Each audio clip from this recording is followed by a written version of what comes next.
And did you think Trump was killed? No, because I saw him take himself down. If he had not like grabbed his ear, blood, but I saw him take himself down. That was my first indication that he's not mortally wounded. I don't know how bad he's wounded, but he's not mortally wounded. Salena, welcome to the Golden Age. Andrew, thank you for having me. How did you end up in Butler, Pennsylvania on July 13th, 2024? Well, I cover American politics for the Washington Examiner, and I was there to cover the rally. I've covered Pennsylvania all my life, also Appalachia and the Great Lakes Midwest. So think Wisconsin, Michigan, Ohio, Pennsylvania, and then just go down through Appalachia. Butler is just for a nerdy reason is where my family first settled, the Scottish side of my family in the 1750s. So Butler has always been very near and dear to my heart. So the plan was that morning, my daughter was with me. If you look at the cover, the beautiful cover, she took the photo. Have it with me. Yep. Yeah, you. Uh, um, and there's significance as to why we picked that, and I'll get to that in a bit.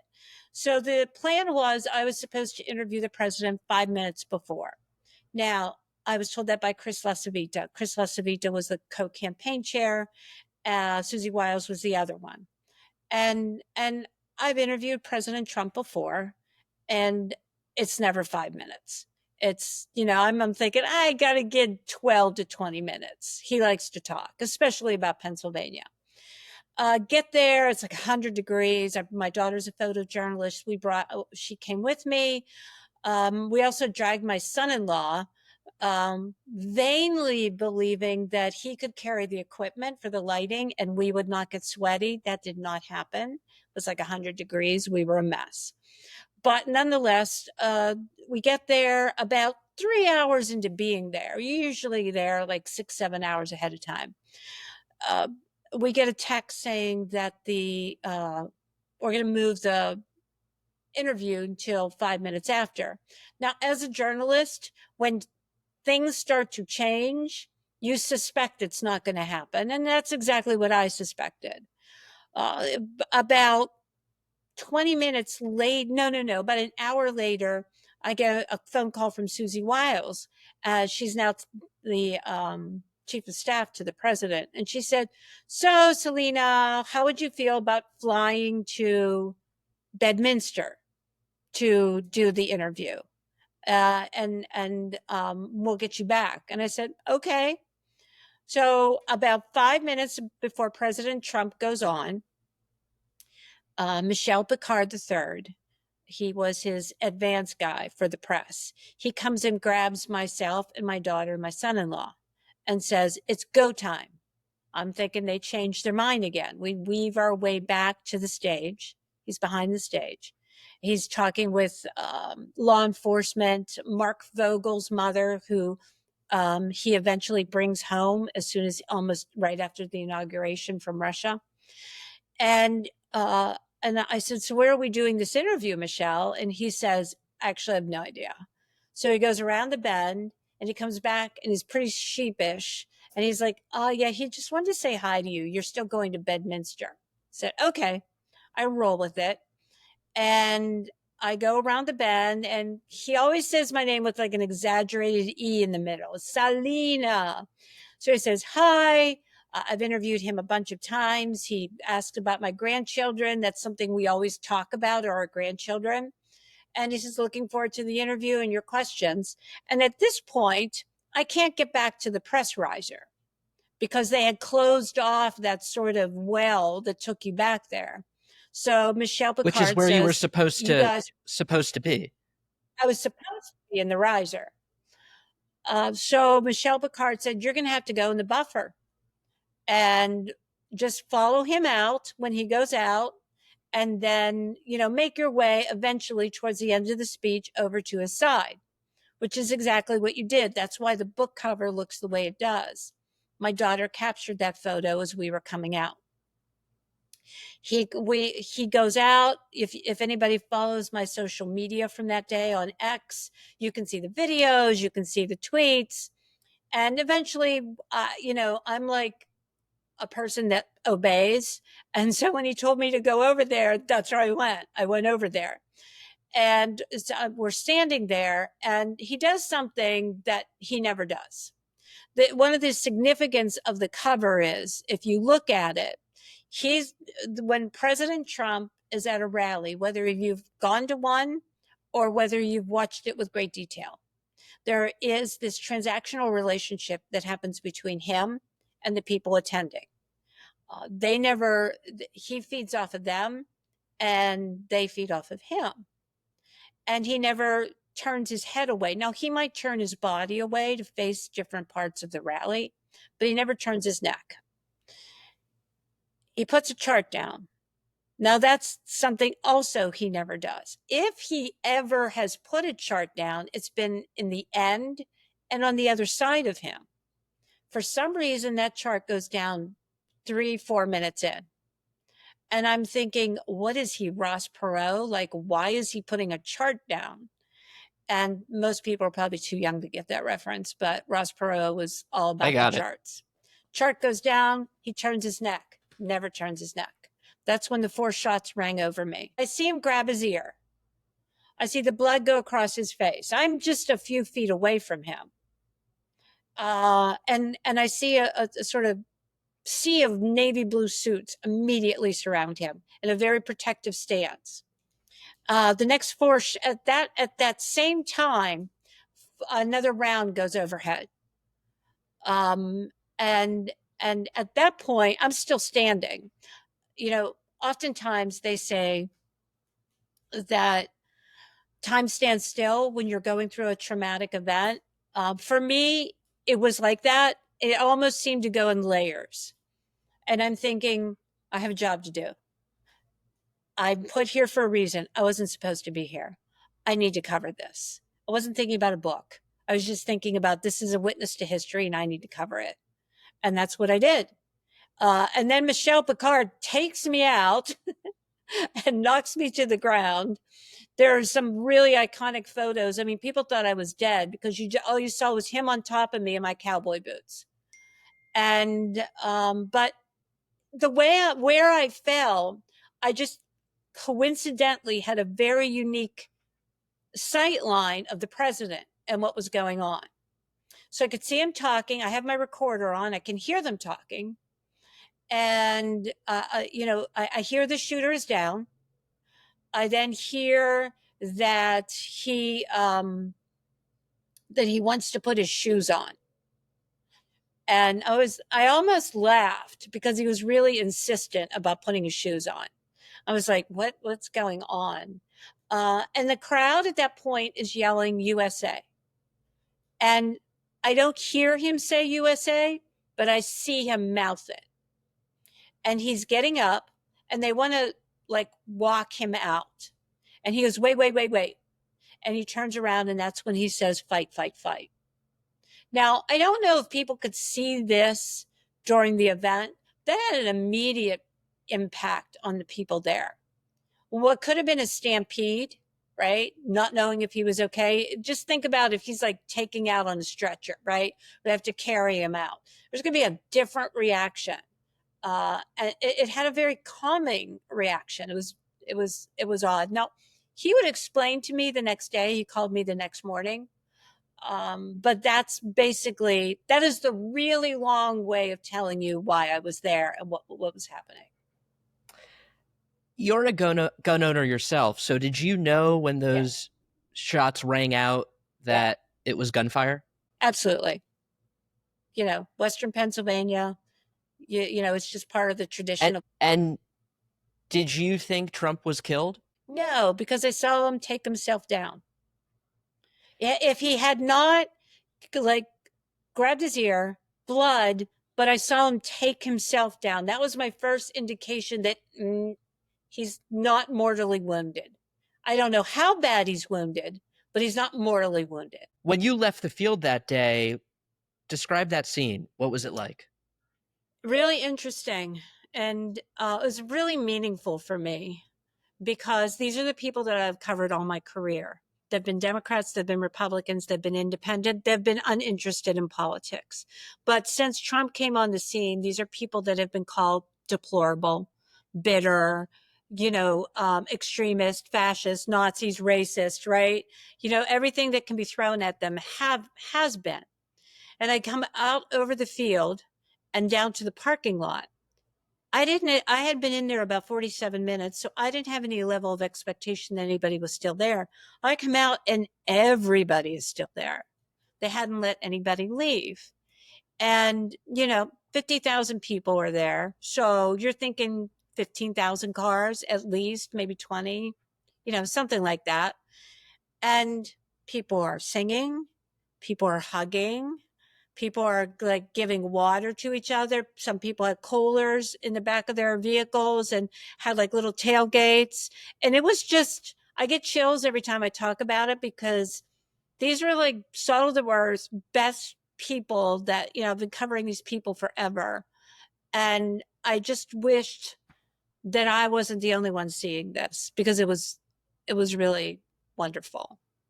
I was really proud in how they could have handled it, because there could have been a stampede. The president called me the next morning, 7 times to be exact. We had very profound conversations. It's in the book. But one of the most important things and we talked about purpose, and he talked about God a lot, the hand of God in that moment. Why was he saved? But one of the things that I thought was really interesting was that I asked him why he said fight, fight, fight. And he said, well, in that moment, I wasn't Donald Trump. I was a former president. I might be president again. The very image of America as a president is to project strength and all that we stand for: grit, exceptionalism, getting back up after we get knocked down. And I knew it was important to project that in that moment, that we endure, that people didn't freak out, that get upset, like panic. I knew I was very aware of the people that were there, that could happen. But I was also thinking about, well, if there's cameras on me right now, people need to know that the country endures, that it goes on. They need to not collapse, upset, anger, whatever kind of reaction you might have if he's carted off. And I thought that was pretty powerful. There's a couple pivotal moments in that cycle. That was one of them. The other one was actually, the anniversary is today on the 21st, when Biden dropped out. It's only a week apart. And the swiftness in which this story of a president being shot disappeared within a lot of the legacy media. I'll never say all, or I'll never say most, but a lot, was really astounding to me. And I thought it lacked intellectual curiosity to find out what happened, to get to the bottom of it more. But I also just thought it seemed so transparent that you didn't want to humanize Trump in that moment. That's the way it came. That's how people read it. And they didn't like it. And they looked at my profession and stuck their nose at them. And you saw people change where they were going in terms of their political viewpoints, and moving towards the Republicans, even if they didn't like everything about Republicans, even if they didn't like Donald Trump. Something changed in that moment. And I think that's that fracture with our cultural curators, legacy media, corporations, institutions, everything. It was just like the final straw. You brought it up earlier. Trump usually does not pull up that chart that soon into the rally, and he usually doesn't turn his head the way that he did. Why does he believe his life was saved that day? Was it divine intervention? Yeah, he said that. He's believed that it was the hand of God there. And he believed that he has a bigger purpose. And I just talked to him last week. He was in Pittsburgh last week. Yes. Seems, I don't know, days are kind of crunching together. We talked about that. and the way he has prosecuted, the way he has comported this term as opposed to his first term. Everything is the urgency of now. And he is this belief that you are not promised tomorrow, that you're not promised the next 5 minutes, and that he was saved for purpose. And he believed his purpose was to save the country from his worldview. Not from his worldview, within his worldview. And I agree with you. I think it is interesting that there hasn't been more attention on the Butler assassination attempt. A lot of that has to do with the fact that we still don't know a lot about Thomas Matthew Crooks. The Yeah. book doesn't go into too much detail about Thomas Matthew Crooks, but what do we know about him? We know, the reason we don't is, first of all, he sort of got rid of any social media, online imprint, like footprint, and went encrypted last year with everything that he did. And it also seems to go along with a decline in his mental health. His father describes just this descent into sort of madness, where he's dancing and talking to himself in a way that he'd never done before. He'd been shaking, just things that were outside of his normal behavior, and he was concerned about it. But as we all deal with mental illness, people don't speak up. It's still that taboo, right? That taboo that we in our society that we don't address. Or parents think we can fix this. They'll be better. They'll get better. That didn't happen. And so a lot, and also the family is lawyered up, so you just can't get anything out of them. You drive by that house, there are cameras everywhere, and I don't think anybody goes out during the day. I think they must go out at nighttime. And is it true that Crooks was at the gun range on Christmas Day and Valentine's Day and these holidays? And what do you think that says about him? It's loneliness. I think we've all witnessed a degree of that withdrawal. With some people in particular after COVID. COVID hit him hard. He was in high school. So, we've seen that with a lot of young people, and how they've sort of managed that impact. Some are fine. Some are still, there's residual problems. And then other people, it starts to spiral. But he, according to his father, his change, and also according to public records on when he decided to go to encrypted and just leave no imprint whatsoever. You don't know what he's searching. You don't know who he's communicating with. It all began in November of 2023. You mentioned this earlier. The day after the shooting, Trump called you. I think he called you 7 times. Why did he call you so many times? Well, if you've ever been, and this is my thinking, if you've, I've known Trump I've covered him for 10 years. Sometimes he's gotten mad at me, but we always had a mutual respect for each other. I respected how he talked to, listened, paid attention to the people that have been ignored by both parties since the 70s. And he respected that I covered them. And so if you've ever been in a car accident, had like a terrible, tragic event, no matter how many times you tell your family or a loved one or your friends, if they weren't there, they're not going to have that connective tissue, right? They're going to listen, but they don't know what it felt like. And I suspect that's why he kept calling me, because we both had a shared moment, and we both have a mutual respect for each other. And I think it's all based on people and place. And what has he said about the residual effects from that event? He said he still has throbbing in his ear. And can you talk about is there PTSD from that day? He doesn't like to talk about it, even though I press him a little bit now. I didn't press him that day.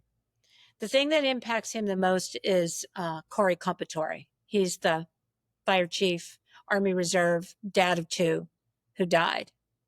It really impacts him that someone who came out for the day with his family to have fun and, have fun and with like-minded people, be there with his community. He was from Starver, which is in Butler County, and that he died uh, because he came to see him. That has had a deep and lasting impact on him.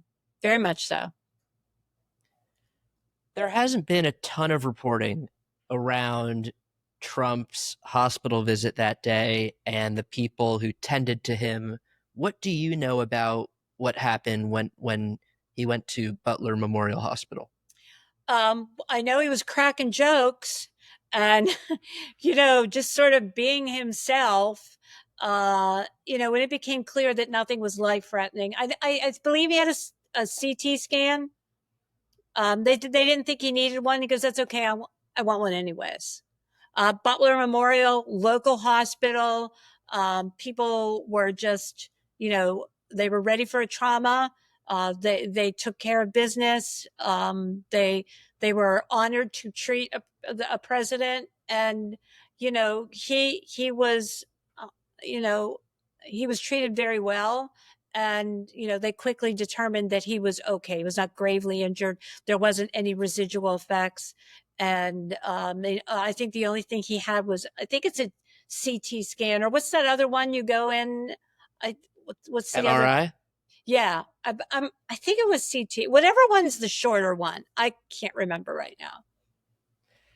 And just talk to me about how that day changed the dynamics of the race. I know that you said a week later, Biden had dropped out, but it did seem like in that moment there was almost an inevitability Yeah, that he would become president again. yeah. I would say there's four moments in this election cycle that kept pushing it.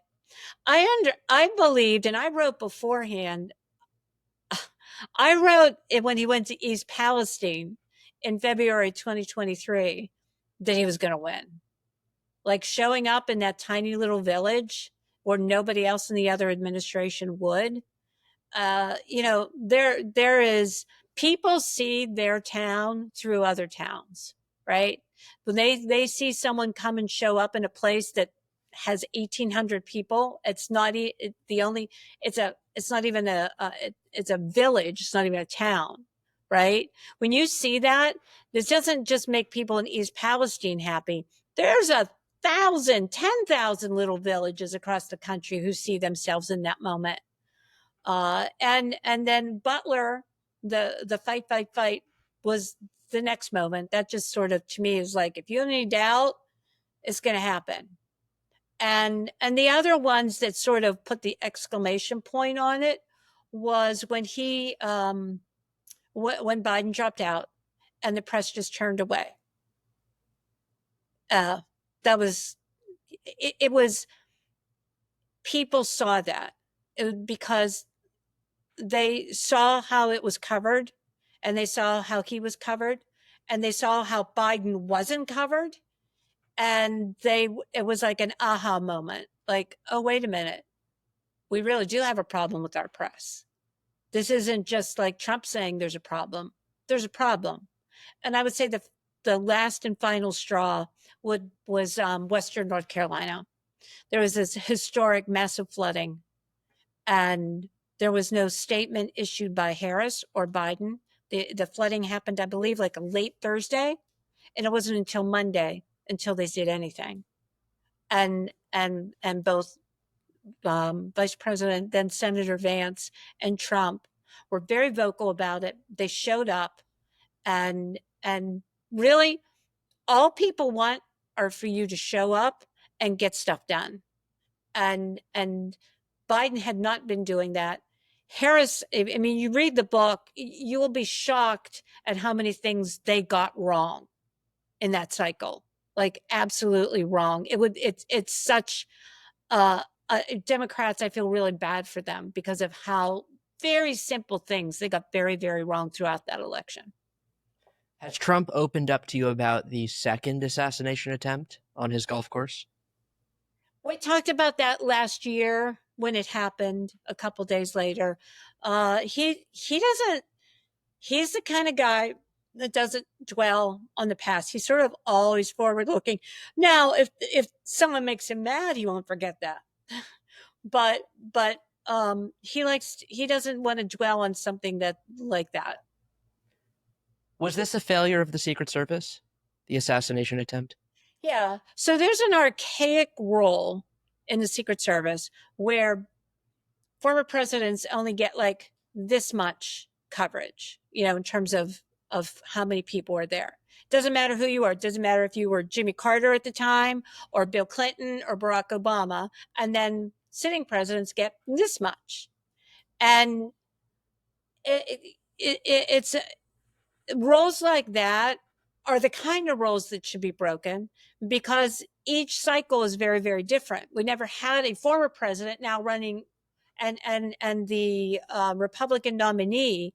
There needed to be a bigger coverage. I remember when Barack Obama, until he became the Democratic nominee, he also didn't have big coverage. And I thought that was incredibly foolish. Because he was also a polarizing figure. He was the first Black to run for president.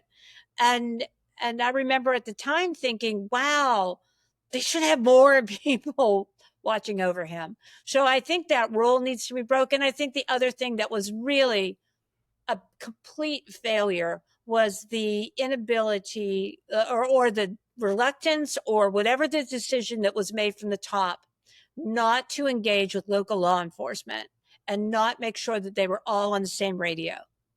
That was just really bad because no one knows the nooks and crannies, the trees, the tree lines, the buildings better than the people, the men and women that grew up there and protected. The book is about so much more than just Butler. Yeah. It's about the people in America's heartland. What's your sense of how Trump's base is feeling about his presidency? They're really happy.